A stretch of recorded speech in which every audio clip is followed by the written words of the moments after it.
Hey there, and welcome back to the Hit Like a Girl podcast. My name is Joy Rios, and we talk a lot about the 30,000 piece puzzle of healthcare and health IT, and each one of our guests gets to hold a piece of that and share their knowledge. So I'm really excited to have today's guest on the show. Risa, can you please share with us a little bit about your background and your piece of the healthcare IT puzzle? Sure. Thanks so much for having me, Joy. So I am a clinical psychologist by training, and I currently sit as the Chief Clinical Officer at BehaVR Inc. And what that means is that I lead BehaVR's clinical direction as well as our overall research strategy.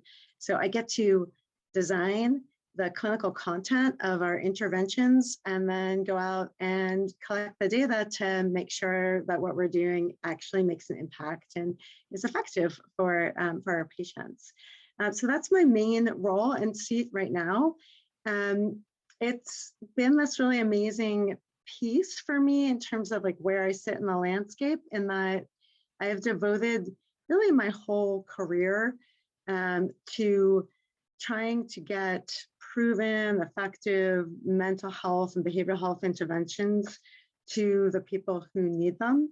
And I've gone about that in lots of different ways, and then landed at this really amazing seat in a digital mental health company that is really, I think, at the crux of being able to bring these things to people on a really wide scale. So it's been very exciting. And I still get to hold on to my academic credentials and academic experiences, which is really where I came from. So that's been great too.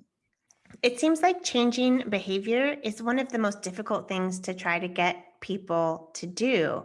So how can you share with us and our audience a little bit how you get that to do? My understanding is through VR technology. Is that accurate?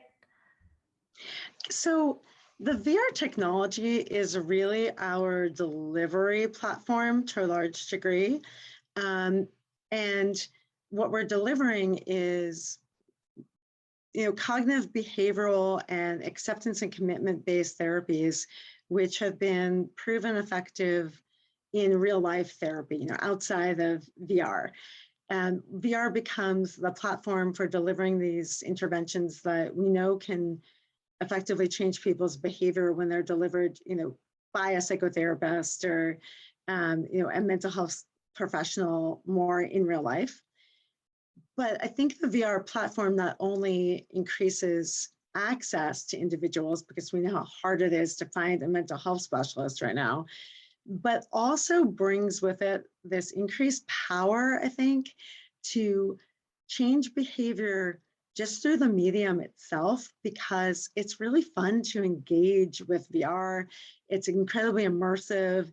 It holds all of your attention when you're in the VR headset in a way that even if I have a patient in my office, they can be looking around my office, they can be paying attention to other things, where when you're in the VR headset, you really can't notice anything but what's presented to you. So VR isn't necessarily the mechanism of action that's changing people's behavior. It's our delivery means, but I think it also provides some mechanism to accelerate potentially those means of delivering the treatment. So what are the kind of behaviors that people come to try to change, right? Like what would a diagnosis or something that they would be needing support with the headset, or inside or outside of VR ultimately? So really what we are is a company that is developing very specific behavioral health interventions, mental health interventions to be brought to market either as direct-to-consumer wellness applications that an individual can purchase in an app store or app lab, or digital therapeutics that are FDA cleared for very specific diagnoses. We're going after FDA cleared medical device classification for our specific therapeutics that we're developing. So it's less of a model at BehaVR that people might come to BehaVR looking for help with a range of problems, and then we would use VR to solve those, and more of a model for we would be the provider of a specific therapeutic device for a specific disorder. Right now, we're focused on the most common problems that individuals seek mental health, behavioral health treatment for. And those are anxiety, depression, chronic pain, and substance use. So, and really a lot of people have all of those things together. So they really are the most common problems. So what would they experience? I feel like I have tried one of the VR headsets before. And if I remember correctly, I walked into sit by a waterfall and got to like just look at the waterfall and the timer. And it was very peaceful. And I'm somebody who meditates on a regular basis, and it just felt very, very like immersive and peaceful. I was like, oh, I could see why this is something that, you know, people would want to spend their time here. Yeah, so it's such a good experience that you've had, because it's really indicative of what most available mental health-ish, like self-help types of interventions or platforms look like in VR right now. There's a lot of VR mindfulness and meditation apps that individuals can purchase directly, that I think have their place in the landscape of wellness and mental wellness for sure. What we're developing is really a more comprehensive, immersive, multi-session intervention. So rather than it being one experience, you know, or even a library of mindfulness experiences that you could choose from, there's a progressive program that we expect patients to go through that mirrors what treatment might look like in real life for a disorder. So we have a partnership with Sumitomo Pharmaceuticals to develop a number of VR interventions for anxiety and depression, for example. And those will look very much like what cognitive behavioral therapy with a therapist looks like. There'll be a session that you start on day one. That session gives you a model of how our thoughts, feelings, and behaviors connect to each other. Day two, you learn more about how to change the feelings in your body through something like mindfulness. And then as you progress, you know, day three might be learning more about how your thoughts affect your emotions, and then doing cognitive restructuring over time in the VR platform. And eventually doing exposures to the things that scare you in VR. So it's a very specific pathway and session by session format for each of our interventions that we're developing. So it looks a lot different than I think what is more widely available in VR currently. I mean, I know what I have anxiety over, and I'm just like, oh, I wonder if I could practice, because I have anxiety over speaking on the phone in Spanish. I'm based out of Mexico, and I'm like, oh, I feel good if I can see somebody, you know, their lips moving or have some sort of you know, connection with them as far as communicating. But when it's on the phone, oh my gosh, I just like everything in me just goes tingly. I'm like, is there a VR program for that so I could practice getting over it? Not yet, but I like that idea a lot. It does mirror a little bit of what we're developing for some of our social anxiety exposures, where people are going to get to practice different types of social settings and situations and social performance types of scenarios, including public speaking and speaking one-on-one to people that make them nervous.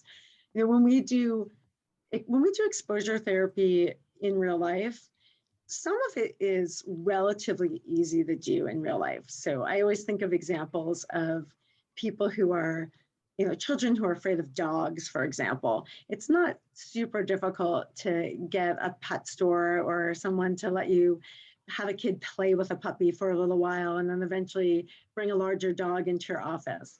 But if what you're afraid of is interactions with other people, that can be really tricky, because I can't always control what those other people are going to do, right? So if I send a patient to a coffee shop to say hi to the first 3 or 4 people they meet, I don't know if those people are going to be friendly or not.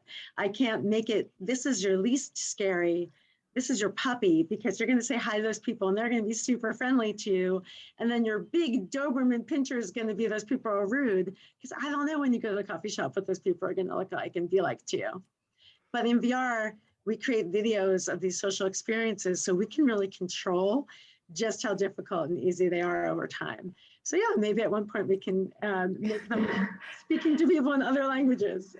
What about the transition to like the metaverse? I feel like there is a connection to the, and I'm not very well versed in the metaverse. So can you maybe like share with me and our listeners, I don't know, what's the connection with VR and the metaverse and VR therapeutics there? Sure. I think, first of all, don't feel uncomfortable about not being very well versed in the metaverse, because I think everyone's still figuring out exactly what it's going to be and what it's going to look like, though we all like to talk about it a lot. Really, the idea of the metaverse, though, is sort of the idea of the internet, right? That it's a platform for which everything that happens in VR will take place. And that, you know, years ago, it was hard to even imagine what the internet would be, and wrapping your head around how many things we would do online and how it would affect all of the way that we do business and run our social lives and everything else. And that's really what we're talking about when we're talking about the metaverse. And so healthcare is really still figuring out exactly how it will interface with VR and the metaverse. But absolutely, we see behavior as being situated within the metaverse. And we're working on ways in which people would be able to access their treatment through other access points in the metaverse more broadly, whether that's accessing it directly by purchasing one of our wellness products, or potentially even accessing it through finding a provider in the metaverse that then might be the person who prescribes your prescription digital therapeutic that's FDA cleared. Have you spent much time? This is just general question. Have you spent much time in the metaverse? So I will admit that prior to coming to BehaVR, I had been in VR only once before in my whole life. And my experience, it was a long time ago, and my experience was kind of lukewarm. I had experienced one of the VR for mental health started with doing exposure therapies for just the reason that I said, because sometimes it was really hard to expose people to certain situations. So I had tried out a fear of flying exposure. Does that make sense? It's really hard to do that. It's expensive to do that with your patients. And so it was one of the earliest programs for mental health, was these virtual reality airplane situations where you could fly without really leaving your office.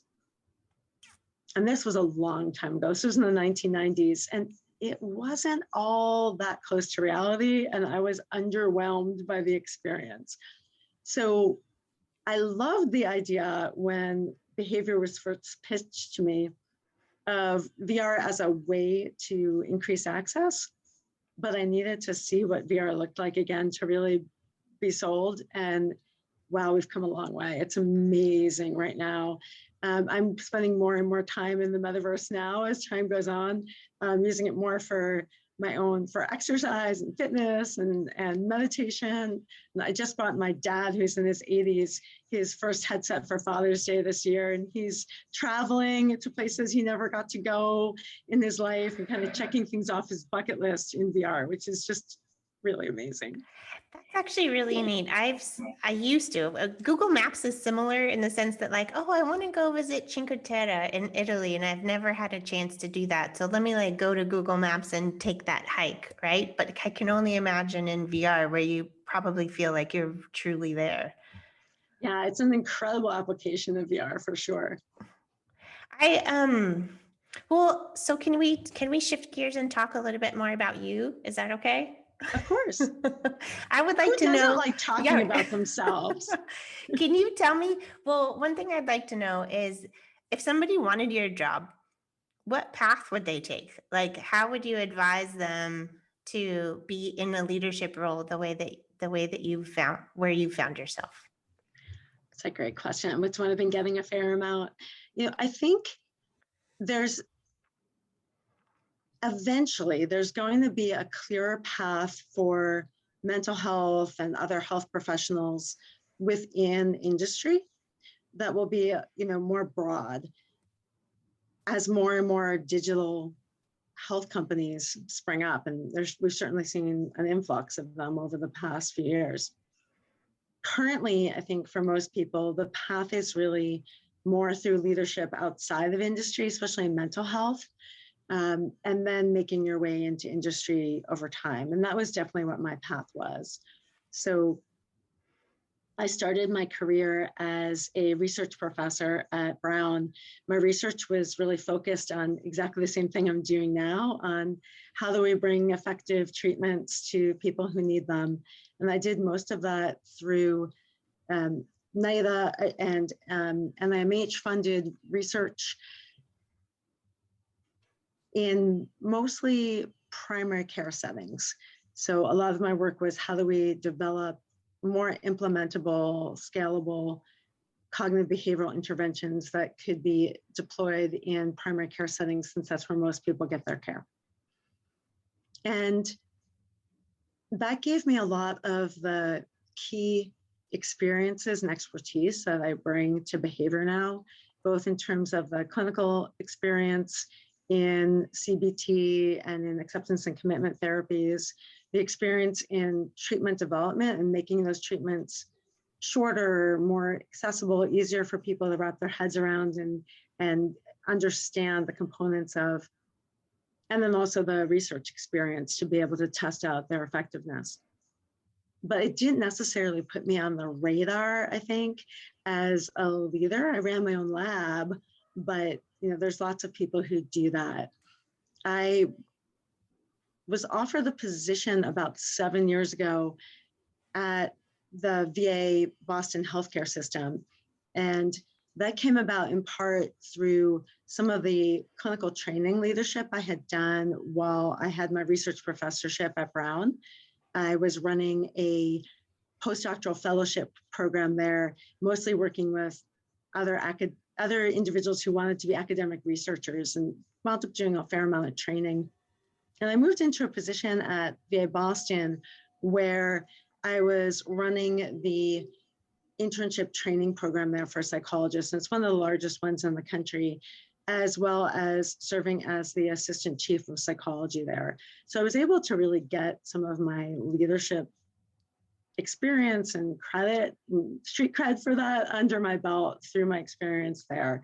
And I think that pathway really brought me into view for recruiters and other people who were looking for leaders for digital mental health companies. Well, okay. So even going farther back, what did you major in high school? Not in high school, and you're in bachelor's and and beyond. So I wound up with a double major in both psychology and English in undergrad. I did my undergraduate work at Tufts University in Medford, Massachusetts. And it took me a while to settle on that. I was a drama major for a pretty long time, and eventually morphed that into an English major. And I had lots of different thoughts about things I wanted to be doing. But eventually settled in on this idea of going to graduate school for clinical psychology. And once I got my heart set on it, I couldn't imagine doing anything else. It just felt like the absolute right answer for me, which is a good thing for anyone who wants to be a clinical psychologist, because it is a long and fairly expensive road. So you definitely have to be sure you want it. I wouldn't necessarily recommend it to anyone. There's definitely easier ways to go about finding a career for oneself.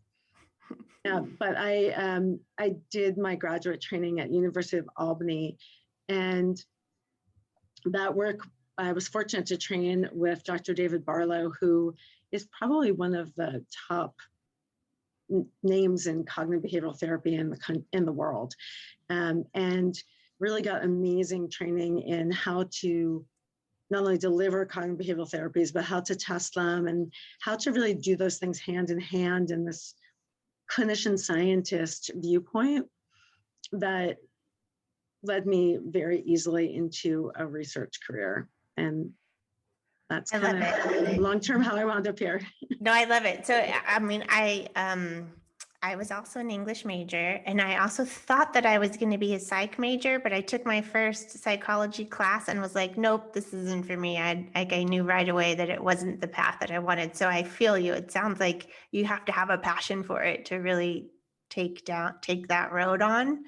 And and it also sounds like maybe your 10-year-old self didn't know what you wanted. Like I love asking this question too. Like, how different is your career now than what your 10-year-old self thought that you would be doing? I love that question because throughout my life, I definitely thought about all different kinds of careers. Even there were times in graduate school where I was like, why am I doing this? It's so hard. My friends are making money and I'm not. And I went back to thinking about maybe I want to be a writer, maybe I want to be a journalist, or maybe I'll go to law school. But a few years ago, I was helping my parents clean out our old family home. And I found this essay I had written in fourth grade. So I think I was about 10 years old exactly. And I wrote about, it was, what do you want to do when you grow up essay? And I wrote about being a psychologist. And You're I kidding. was shocked because I didn't remember ever having thought that or really even known what that was. I didn't get treatment myself as a child. So the fact that it was somehow on my radar back then was this really funny thing to find out. So in some ways, I guess I'm doing my 10-year-old self's dream job. In other ways, working at a company that builds VR interventions is something my 10-year-old self could have never, ever, ever imagined. I'm old enough that when I was 10, I think Atari had just come out and I was fascinated by Pong. So, the idea of VR interventions would have never, ever crossed my mind. I think my 10-year-old self would be pretty amazed with what I do. I have very vivid memories of watching Tron. You remember Tron, the movie? Yes. Because that's kind of like a VR experience. That's like what I would be able to imagine around that time. Good for you. That's great. What a like reassuring thing to find that you're like fulfilling your childhood dreams. Absolutely. Last question. Advice. Do you have advice for anybody who is perhaps starting their career? I like to think if there's any challenge that you could help somebody else skip over, hopscotch, what would you tell them? Yeah, because this has hit like a girl, and I think because I'm frequently asked as a working parent to talk about these kind of things specifically. I may focus there a little bit, if that's okay. Please. But because I think that's been one of the hardest pieces is that, in psychology, especially, though I know this is true in lots of careers, but in psychology, the number of graduate students, the proportion of graduate students that identify as female far outweighs those that identify as male. And yet in leadership positions, absolutely the reverse is true. So you're much less likely to go into psychology if you're identified as male, but then you're far more likely to find yourself at the head of the table, which, is really frustrating for a lot of reasons, obviously. And I think a lot of it is obvious, there's systemic bias and there's other things to overcome as a woman in the field. But there's also this piece where I think sometimes we are just sold a bill of goods that we can't have it all, and that this idea of chasing work-life balance is really important. And balance becomes this euphemism for time with your children and time with your family. And you feel super guilty if you're not doing that all, or if you're giving too much time to work. And, I think my advice there has always been, first of all, like, there's no right way to do it. There's no magic advice. It's really hard, and it's hard for everyone. You have to find what works for you. But that, I think one approach is to get really comfortable with disappointing people. And I know that sounds a bit like bizarre advice, but that's my advice. Get comfortable with disappointing people, because if you're going into things trying to make everybody happy, your people outside your work, whether that is that you have children or a partner or parents or other people, and everyone at work, there's just no way to do that all. And so, especially when my kids were younger, I remember going to work most day thinking, okay, like who's going to be disappointed in me today? Because it's either going to be someone at work or one of my kids, because I can't be everywhere at once. But that disappointment is a sign that people have high expectations for you, right? If people don't expect anything of you, you can't disappoint them. And if they have high expectations of you, it's probably because overall you're doing a lot of things right. So it's okay to disappoint people on occasion and kind of lean into that and don't be afraid of it. I cannot tell you how much I love that advice. That is amazing advice. And it makes me feel, it makes me think about just self-love and understanding boundaries and like a way of respecting yourself too. That it's like, okay, when you're following something that is true for you, something that you truly care about, you might have to say no to something that somebody else wants. Like I even saw somebody writing a list around like, okay, what do other people want from me? What do I need to do? What do I want to do? And what do other people want me to do? And finding the balance between that and making sure that you're keeping yourself on that list, right? And as a I love priority. that. I love that. I think sometimes that's so hard for us to do. I think particularly for women, in that sometimes it gets really hard to separate or even be aware of what do other people want me to do and what do I want to do, and know which one's which, Yeah. because we often are living so much of our lives to please other people that we kind of forget whether or not it's for ourselves. So getting more in touch with what you actually value and what's really important to you is key. It's advice I give my kids all the time too. When they get overwhelmed with schoolwork or things like that, or trying to, there's a lot of pressure, I think, on kids and teens right now to sort of be perfect at everything. You don't have to give 100% to everything. Find the things you actually really care about and give those things 100%. But the things that aren't important to you, like it's okay to kind of phone it in on some things, because we can't do everything all the time. Yeah. So yeah, I love get that. comfortable with disappointment. Thank you. Thank you for that. I think I'll even use some of that advice myself. I love that. So if people want to get in touch with you, follow your work, work with you, where would you direct them? Sure. It's great. I'm on LinkedIn, and that's an easy place to find me.